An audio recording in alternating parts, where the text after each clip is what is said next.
Hey, my name is Mike. Thank you for having me and thank you for listening and tuning in. Today I want to ask you, how do you know that you really, really value something? Like, how do you know that you place great value on something? It's when you lose it, when you have to go without it. I think about my family. My wife is my best friend and I love my children. And when I'll leave, whether it be to golf or to work or whatever, and I leave for a day, 2, 3 days, I yearn to spend time with them. I yearn to spend time with my wife and speak to her.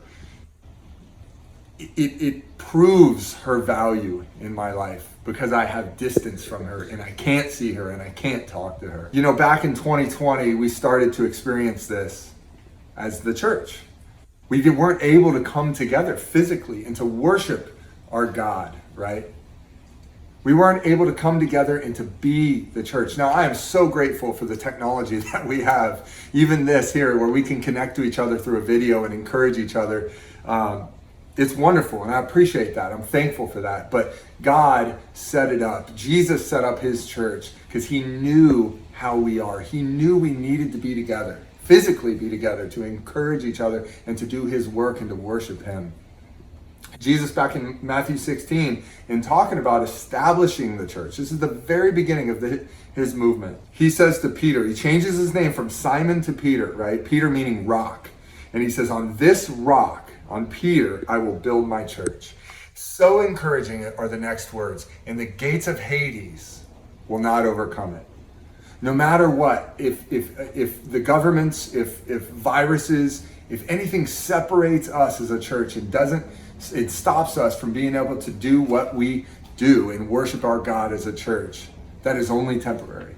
Because what Jesus says is that the gates of Hades will not overcome us together, worshiping him, following him. I just want to point out one encouraging, amazing thing, though, that really sticks out to me, is that Jesus established identity. He had established ownership at the very beginning. He said, and on this rock, I will build my church. Jesus is the owner of the church. We are the church, and he owns and protects and cares for and leads and guides and disciplines us. He is the reason that the gates of Hades will not overcome it. The pain we've gone through, or the distance we've gone through the pandemic as a church, is challenging.